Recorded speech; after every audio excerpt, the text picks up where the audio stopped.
Masako, this what if started out so wholesome. Why no wholesome now? Well, as the old saying goes, multiverse theory is a female dog, and the little Paprine Kai of time is nettled. Hey folks, MasakoX here. Now, this is probably the biggest left turn I've made in a what if to date, and we've been doing this kind of stuff for nearly 5 years now. That's kind of freaky in of itself. Jeez. Anyway, this idea began with the notion that a certain machine that can go through different time periods in history, you know the one, potentially went a little bit haywire. To be fair, it was a prototype, so it would make sense, and it took our main character here, Trunks, into the past like intended, but a little further than he had intended to do. In this story, he got to see his mother from the past right at the moment she and Goku had met in age 750 and had begun their adventure to quest for the Dragon Balls. So, what would happen had Trunks met his mother in the past? It began smooth enough, with Trunks being quite cagey about his powers, as well as his theory that the rules of causality and time travel were very set in stone, like he believed, as well as his mother, and that too much bending the rules in that regard would lead to very bad consequences for everybody, including his own timeline. By being very careful initially, it led to Trunks being seen as a hero to both Bulma and Goku, as he assisted them in finding the Dragon Balls the first time round, and they all had a terrific time of it with the original Pilaf saga, as well as awkward teenage romance. However, as is the way, he found out the truth with what he did. It didn't really fix anything at all. Nothing happened. What he did in this multiversal coil, it turned out, didn't matter. And from that point on, poor Trunks went ham. He got corrupted because he was now millions of times stronger than anyone here. He could do what he wanted. In the last part though, things came to a head. Wanting to make it up to Goku, as well as his future teacher, for potentially ruining Gohan's development and future as he saw it, he went straight to the predicament in his own timeline, Dr. Gero, and set about dismantling it from the start, before the Doctor here had actually done anything. This went against everything he originally stood for, but right now, he didn't care. He was desperate to please Goku and make everything right again, he hoped. He had grown to love this timeline and hated the notion that he had ruined things or been portrayed as holding back secrets, the gatekeeper, or getting in the way of what was intended. So he did what Bulma suggested in the original story and iced Gero before he'd even become an android. This naturally made things worse. Bulma in this timeline saw Trunks descend into madness. The boy she had crushed on hard in her youth was now seen as a manic and deranged warrior doing reckless things. This was the last straw for the future boy, and so he skipped town. But what he came back to in his own timeline was probably a worse outcome for him. Like we mentioned before, the Supreme Kai of Time Cronoa had arrived in Trunks' present timeline. She had been very cordial to Bulma and had explained why she was there to her in a very amiable manner, since she wasn't directly responsible for the time machine's actions, but she got the message that what they were doing was a bit dodgy. She had been very clear to her that time travel was very much something that was a big no-no in the grand scheme of things, and they had to pay the price for it. But had it been for noble causes, which was the original goal of said machine and their intent, Cronoa could have looked the other way, or at least been a little more fair on the matter. However, Trunks was the weak link. He had gone too far, not only in time, but also too far in manipulating how the future was supposed to go. She had been watching the whole thing unfold, and whilst it started off pretty innocuously, when Trunks went Super Saiyan against Piccolo, everything then started to go south for the future boy in Cronoa's eyes. In the time streams, Cronoa and Trunks are travelling at fantastic speeds, but the future boy was very uncertain as to what was going on. So, Supreme Kai of Time? Where are you taking me? Cronoa in this universe is far more cold with Trunks than she was in the Xenoverse timeline, since here, Trunks had been a complete renegade, a complete and utter selfish pig, changing a timeline to be in his favour almost entirely. I'm taking you back to where you came from. What? Came from? You mean going back home? But we already just left there. No, the time where you've been hiding out in. Trunks' eyes widened. Why? What good would it do? Did you seriously think that you could just abandon it when things weren't going your way? And to think And to think you started out with the best of intentions. Had you stuck to your original mission, I might have had a place for you at my side in some shape or form, or even just ignored it. But no, you made your bed. You're gonna see what you've doomed your friends to. Trunks was processing this statement and was not liking what he was hearing. But what could he do, though? She was a supreme Kai of time, and that implied not only someone of great power, but someone also who could control time and travel through it freely. As far as he was concerned, Cronoa could just turn him into an egg.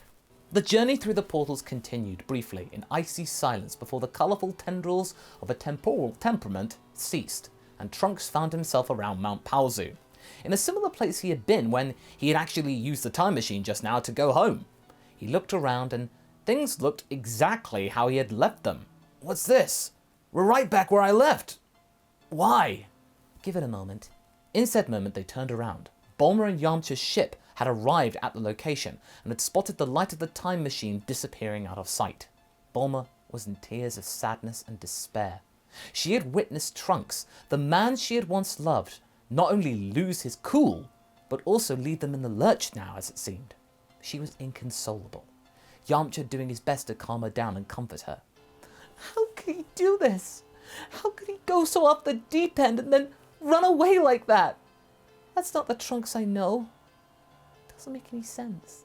Yamcha, using this chance to score some brownie boyfriend points here, sounded resolute. I knew it. He was a coward the whole time. When the chips were down and things were going his way, he couldn't take it, and so chose to run away. I can't believe him. Bulma was stunned. How could Yamcha be so cold, and yet... He did have a point. When things hadn't gone the way he had prophesied or had experienced in his own timeline, Trunks had gotten frantic and now just... he was gone. The whole Gohan thing was proof. She stopped crying and sighed. Let's go help Goku find Gohan, Yamcha. We're done here. Are you sure? I mean, Trunks might come back. No, we don't need him anymore. He doesn't need us, clearly. With that, the ship turned around and flew back where it had come from. Trunks was left dumbstruck. How could they not see me? We were just 20 feet from them. How could she not see me? Cronoa looked to him with a calm expression. We are here to show you the results of your selfish power plays. It's what you deserve. Trunks was horrified. What had he done? It was too late to make amends, as it seemed. He'd really done it, and now he was going to be subjected to a personal horror show. The colours then merged again with one another, and they were back in the time stream. With trepidation, Trunks spoke. Where are we going now?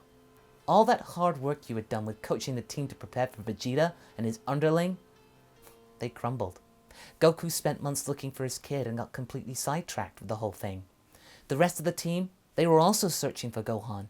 Piccolo, he was playing a game with them the whole time, giving just enough of a hint to keep their hopes alive that Gohan was okay, but then slipping away at the last moment to make the chase last as long as possible. Did they find Gohan in the end? I think the more pressing matter is the saying you let escape. With his power haze gone, he remembered. He had let Raditz go, with his literal tail between his legs, to meet up with his superiors. That wasn't in the original script. He did meet up with them. They mocked him from being battered around in a very unsaiyan-like manner, but they were still pleased to see him, how he had grown stronger because of the battle you had, and he in turn was more than happy to return to Earth and avenge his fallen pride. You mean there were 3 Saiyans fighting them? Watch. The colors came to a stop, and they were at the sight of Raditz, Nappa, and Vegeta arriving on Earth. But wait! Raditz isn't all that strong, and Goku could stop them! What about all the training that we'd done before meeting Raditz? You forget, Trunks. Your stunt put them back months trying to find Gohan. By the time they had done so, it was too late for them to do any meaningful training. I don't want to see any more of this! Take me home! She turned to him with a piercing look. Do you really think you're in a position to boss me around, the Supreme Kai of Time? You're really unfortunate to have gotten on my bad side, boy. We're staying right here. You need to witness everything, what messing around with timelines winds up doing. Sure enough, he did. Raditz and Goku were facing off with one another. Vegeta and Nappa taking a back seat for the moment, allowing their comrade to get his own back. What's the matter, Kakarot? Your guardian angel no longer around to protect you? I don't sense his power anywhere. Oh, what happened? Did you two have a falling out? This was galling for Trunks to watch because he was literally right next to them. If it's Trunks you're talking about, he's long gone. It was more trouble than he was worth. Oh, that's not good. Did you hear that, Vegeta? Your curiosity skipped town. Well, what do we do with the rest of them? Vegeta was looking quite sour at this news. He tapped his scouter and was disappointed with the powers on display. Barely any of them came close to Nappa or Raditz now. Because Gohan had been missing for so long, the training had been next to no different than it was in peacetime. All their efforts spent on finding Goku's son. When they did find him, the matter of the arriving Saiyans had not only become less of a priority, they weren't actually even sure whether it was true anymore. No. Perhaps you should have stayed and helped fix the problem instead of fleeing at the first sign of trouble. Even if you hadn't found Gohan, you could have at least been here to stop them. Kranoa swiped her hand from right to left, and time then appeared as if it were in fast forward, like they were watching a recording. In the blur of movements that Trunks could pick out, Raditz was beating Goku down senseless, hard, with Nappa at his side, with the rest then being picked off by a swarm of Cybermen. Goku was being torn apart, with Vegeta all the while just standing there, not doing anything, laughing his head off. Trunks was disgusted. How could he have been the son of someone so cruel and callous, so lustful for power, so lustful for dominance, and knowing it every single second? Oh, the Zenny dropped.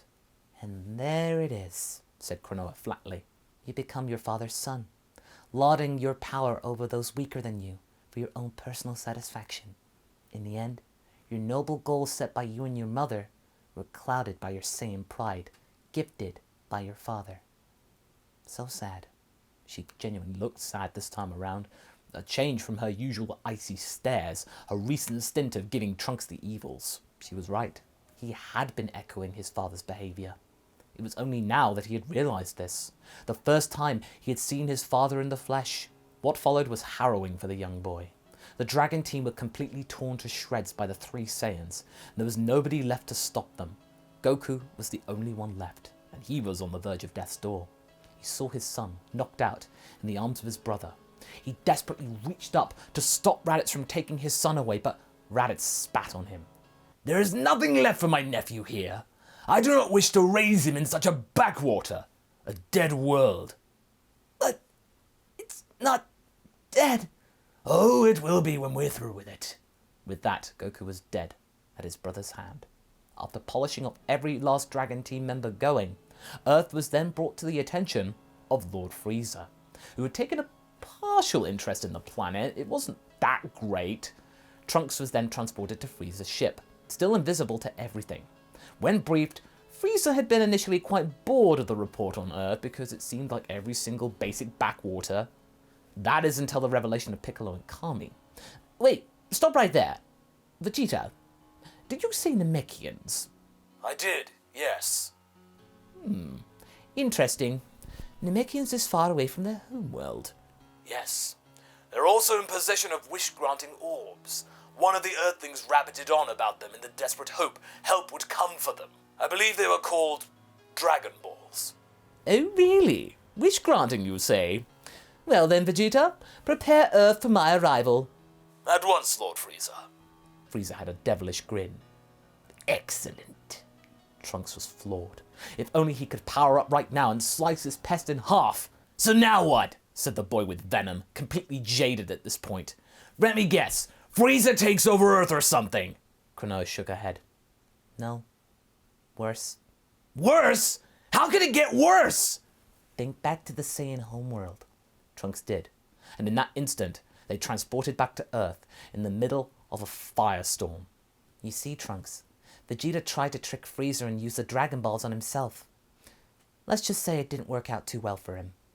Or the planet. In that second, Earth blew up. Frieza's ship hanging above it. Frieza sighed as he did what he did to Planet Vegeta. Here, if I couldn't have immortality, then I've at least ensured Vegeta will never get it. Shame. Those three Saiyans were sort of useful. Zarbon, prepare to head for Namek. Perhaps there will be orbs that we can use without interference. With that, the ship zipped away. So, Trunks' actions had doomed Earth entirely. And that, Trunks, is what your power trip and then resulting cowardice produced. Total annihilation. Now what? Are you going to raise me to undo this happening? If so, just do it. I don't care anymore. Cronoa shook her head. No, I'm not that cruel. You're going to get a second chance in this timeline. Your intentions were noble at first, until you started to get ideas above your station. I will take you back to your first moments in this timeline. Trunks sighed and was relieved. He wasn't going to die. Wait! What about my mom? What about my own timeline? Shouted Trunks. Cronoa looked unmoved though. You should have thought of that before meddling with time in this way, kiddo. But don't worry. Your mother will be safe. Or at least she won't come to harm. When she realized that you weren't coming back, she prepared a ship to head for New Namek, to search for it and the Dragon Balls. But did she find them? Cronoa ignored the question. You will go back and do over this timeline, as I said. Properly this time. And I'll be watching you the whole time. If you act nobly, like you were gonna do, you'll lead a good life, and you'll never hear from me again. However, if you pull a stunt like you did again, this whole timeline will be erased. You got that? Trunks buckled. How can you be so composed like this? Messing around with timelines like this? She shrugged. I'm just doing my job, kid. Now you have to do your job and try again. Remember, I will be watching. Before Trunks could respond, Cronoa swiped and sent Trunks into a sea of color like before. Seconds later, it stopped. Not seeing anyone around him in this dense woodland, he decided to fly up the mountain he was near to get a better understanding of the area. Once he finds a flat bit of land, he decides to stop there and take in the view, which he does admit is pretty spectacular. After all, this was the first time he'd seen this much greenery at any one time since the androids had pretty much decimated most of the parks and cities. Trunks was at peace and reveled in the silence and calm nature. However, that peace was broken by a whimpering from next to him. He turned around and spotted a young girl stood next to a Renault 5 Turbo and looking at what he recognizes to be a dragon radar. One that his mother had knocking around, which had gathered dust since the Earth no longer had Dragon Balls. Trunks found it odd that this girl had a radar, but that's not the pressing issue right now. The girl is pointing at him and shouting, How? How did you do that? How can you fly? Trunks is puzzled, but then realizes something. Cronoa literally meant he would start from the beginning. Right, he thought to himself. Don't screw this up, Trunks. He smiled and promised to himself not to make the same mistake again. And that's where we leave things. So what did you folks think? Do you think Trunks will do better this time, knowing that power corrupts and the Earth would be doomed if he actually acts all pig-headedly? Has he learned his lesson that time travel is not the answer for some things? Leave a comment below and let's get this discussion going. And I shall see you in the next video. Catch you later.